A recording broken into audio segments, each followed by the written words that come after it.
પૃથ્વી ઉપર મનુષ્યનો જન્મ મળે છે। સ્વામિનારાયણ ભગવાન જેને ઈચ્છા કરે અને ધર્મકુળમાં જન્મ મળે છે। સ્વામિનારાયણ ભગવાન વિશેષપણે ક્યાં રહે છે? આ પૃથ્વી ઉપર પરમેશ્વરે પોતે જાતે પોતાના સ્થાપેલા સ્વરૂપો છે। ગોપીનાથજી મહારાજ, હરિકૃષ્ણ મહારાજ, લક્ષ્મીનારાયણ દેવ, રાધારમણ દેવ, નરનારાયણ દેવમાં રહે છે અને વિશેષપણે એ દેવમાં રહી, સંતોમાં રહી અને સત્સંગની પુષ્ટિ કરે છે। અને સંતો દ્વારા પરમ પૂજ્ય આચાર્ય મહારાજશ્રીને અને સત્સંગના અગ્રણી હરિભક્તો દ્વારા આચાર્ય મહારાજ રાકેશ પ્રસાદજી મહારાજશ્રીને વડતાલની ગાદી ઉપર બિરાજમાન કરવામાં આવ્યા છે। અને એની પાછળના બહુ મોટા રહસ્યો છે।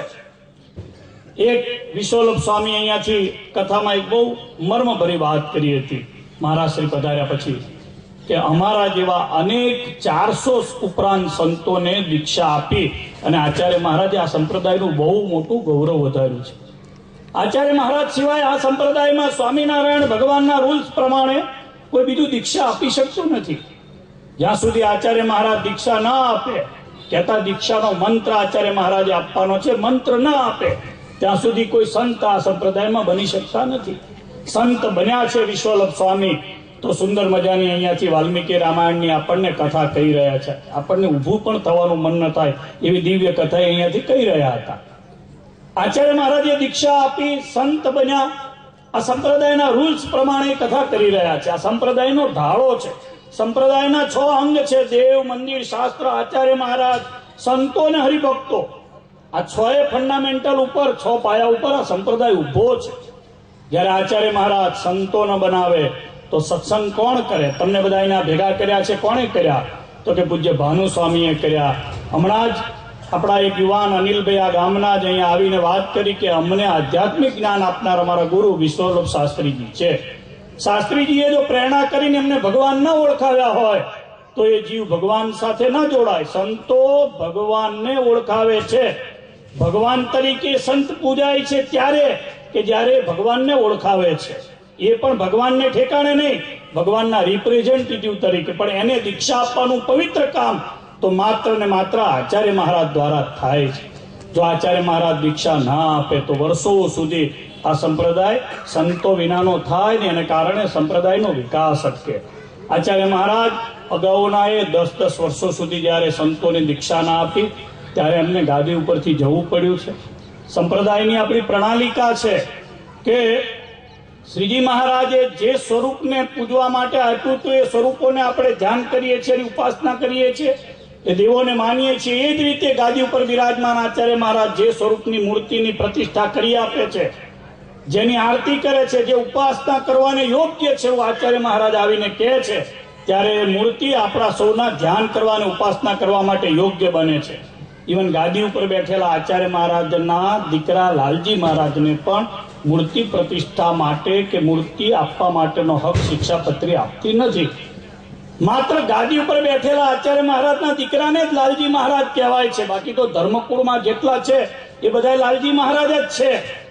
પણ ગાદી ઉપર બેઠેલા આચાર્ય મહારાજના દીકરાને જ જેમ મુખ્ય અમેરિકાના પ્રેસિડેન્ટ હોય તો એના ઘરવાળાને ફર્સ્ટ લેડી ઓફ USA કહેવાય છે। જેમ આપણા રાષ્ટ્રપતિ હોય એના ઘરવાળા હોય તો દેશના વડાપ્રધાન એના ઘરવાળાને દેશની સૌથી મુખ્ય નારી ગણવામાં આવે છે। ગાદી ઉપર બિરાજમાન આચાર્ય મહારાજના દીકરા જ લાલજી મહારાજ છે। પરંતુ આચાર્ય મહારાજ સિવાય કોઈને મૂર્તિ પ્રતિષ્ઠાનો અધિકાર નથી। આચાર્ય મહારાજ એમ કે તમે કરો તો જ, પણ જે આચાર્ય જ નથી એના દીકરા જો સત્સંગની અંદર ફરીને દોડતા હોય તો આપણે બધા જાગૃત થઈ અને એની વાતને સમજાવવી જોઈએ બીજાને કે જે આચાર્ય મહારાજ છે એ જ મૂર્તિ પ્રતિષ્ઠાના અધિકારી છે। અગાઉના આચાર્ય મહારાજશ્રીએ અનેક મૂર્તિ પ્રતિષ્ઠાઓ અટકાવી હતી। સ્વામિનારાયણ ભગવાનના સ્થાને બિરાજમાન આચાર્ય મહારાજ છે, એમના પદમાં જે કંઈ આવે છે એ લક્ષ્મીનારાયણ દેવ, ગોપીનાથજી મહારાજ, નરનારાયણ દેવ, રાધારમણ દેવનું ધન છે। 18 વર્ષ પૂર્વ આચાર્ય મહારાજ ગાદી ઉપર રહ્યા છે। વડતાલ મંદિરનો રેકોર્ડ છે કે થોડા ઘણા કિંચિત 5-25 રૂપિયા, 5-15 હજાર રૂપિયા એમના ચરણમાં આવેલા એમણે જમા કર્યા છે। બાકી બધું જ પોતાની પાસે લઈ ગયા છે।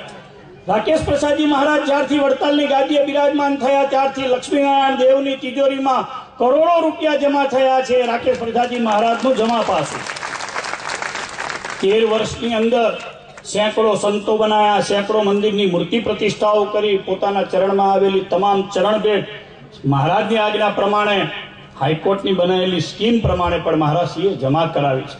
આચાર્ય મહારાજશ્રી સૌથી પ્રથમ આ ગાદી ઉપર બિરાજમાન થઈને મેં ઘણીવાર સભાઓમાં કહ્યું છે કે એમણે સૌ પ્રથમ, અત્યારે કેટલા બધા હરિભક્તો અહીંયા પગે લાગવામાં, કેટલા હૃદયથી બધાને, ઉમળકાથી બધાને ભાવથી હાર પહેરાવ્યા, બધાને આશીર્વાદ આપ્યા, બધાને માન આપ્યું છે.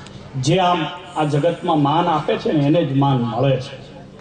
આનાથી બહુ મોટો રાકેશ પ્રસાદજી મહારાજનો છેલ્લા 13 વર્ષમાં આખા સમાજ ઉપર, સત્સંગ ઉપર, સંત સમાજ ઉપર વિશ્વાસ સંપાદન થયો છે. એટલું જ નહીં, ધાર્મિક જગતના તમામ મોટા મોટા માનદાતાઓ આજે આચાર્ય મહારાજ રાકેશ પ્રસાદજી મહારાજને બહુ મોટા વિશ્વાસથી જોતા થયા છે. શંકરાચાર્યો પણ આચાર્ય મહારાજ રાકેશ પ્રસાદજી મહારાજને બહુ મોટા ઊંચા વિશ્વાસથી જોતા થયા છે. એમણે આ ગાદી ઉપર બેસી અને આખા સત્સંગ સમાજનો વિશ્વાસ પ્રાપ્ત કર્યો છે.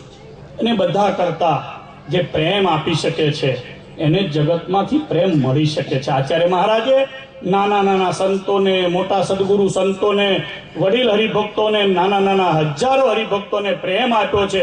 એનું પરિણામ છે કે પરમ પૂજ્ય આચાર્ય મહારાજશ્રી તરીકે વડતાલ ગાદી ઉપર બિરાજમાન છે. એમણે વિશ્વાસ પ્રાપ્ત કર્યો છે, એમણે માન આપ્યું છે, માન મેળવ્યું છે અને એમણે પ્રેમ આપ્યો છે. જે વિશ્વાસ આપી શકે છે, જે માન આપી શકે છે, જે પ્રેમ આપી શકે છે, એ જ શ્રીજી મહારાજના સ્થાને બિરાજમાન થઈ શકે છે. આચાર્ય મહારાજ આપણને બહુ સારા મળ્યા છે. અતિશય નિર્દોષ આચાર્ય મહારાજ છે.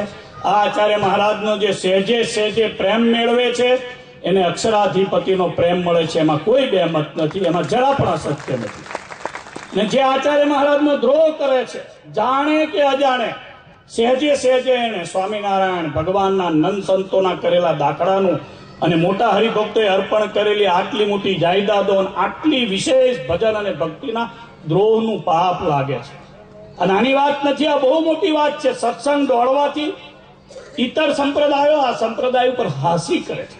ઇતર સંપ્રદાયના લોકો આપણા ઉપર થૂકે છે કે સ્વામિનારાયણ વાળા આવા. તો આપણે બધા એને જાગૃત કરીએ કે આપણને જે આચાર્ય મળ્યા છે એ જો આટલા સરળ હોય, એ આટલા બધા સંતોના વિશ્વાસથી એ જયારે બધાને સાથે લઈને ચાલી રહ્યા હોય, 13 વર્ષમાં એટલા વિશાળ કાર્યો થયા. તમે બધે સાળંગપુરનું હનુમાનજી મહારાજનું મંદિર જોયું હશે. એનું ભૂમિપૂજન આચાર્ય મહારાજ રાકેશ પ્રસાદજી મહારાજના શુભ હસ્તે થયું.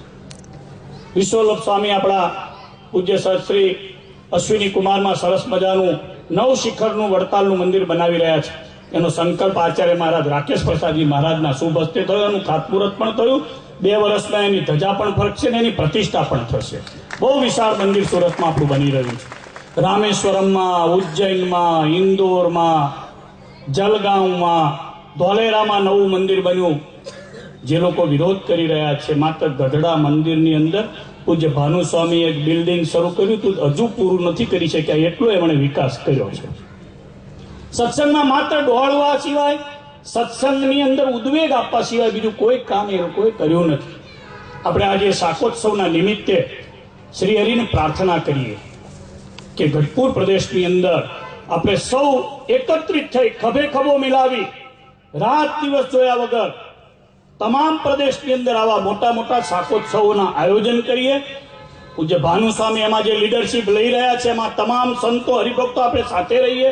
બીજા પણ સંતો જે આયોજન કરે એમાં સૌ ભાનુસ્વામીને આપણે બધા ભેળા થઈને એમાં સાથે મળીએ અને સત્સંગના અદ્વિતીય કાર્યમાં આવા સારા આચાર્ય મહારાજ જ્યારે સત્સંગને મળ્યા છે ત્યારે સત્સંગનું પ્રવર્તન કરવા આપણે સૌ આગળ આવીએ.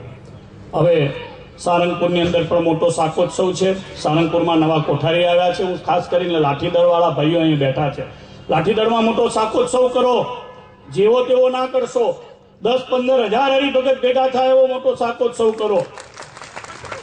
માથું મૂકીને કરો. આખો સત્સંગ ભેગો કરો. જેટલો કોંગ્રેસમાં ભાજપમાં રસ લો છો એના કરતા ડબલ સત્સંગમાં રસ લો. શક્તિશાળી છે. એક વખત ટ્રસ્ટી સભ્યો હતા, સીબી પટેલ અહીંયા બેઠા છે. ખાસ એમને આગ્રહ કરીશ, ગામના સરપંચ આવ્યા છે, બહુ સારા કોઠારી સારંગપુરમાં આવ્યા છે, તો સારંગપુરમાં દિવસે ભાનુસ્વામીને અમે ખાસ આગ્રહ કર્યો છે કે સારંગપુરમાં રહી અને આખા ગઢપુર પ્રદેશની અંદર ગોપીનાથજી મહારાજના પ્રદેશમાં ઘેર ઘેર આપણે રાકેશ પ્રસાદજી મહારાજને પ્રવર્તાવવા છે અને સ્વામિનારાયણ ભગવાનનો જય જયકાર કરવો છે અને ગોપીનાથજી મહારાજનો જય જયકાર કરવો છે. એટલે ખાસ આજે જેટલા હરિભક્તો આવ્યા છે સૌને ખૂબ ધન્યવાદ. પૂજ્ય ભાનુસ્વામીને ધન્યવાદ, યજમાનશ્રીને ધન્યવાદ. અને બહુ સારી વાલ્મીકી રામાયણની સ્વામી તમે કથા કરો છો. આ તો અદ્ભુત કથા હતી. અદ્ભુત કથા કરવા બદલ પૂજ્ય સ્વામીજીને ધન્યવાદ આપી મારી વાણીનું વિરામ દઈશ.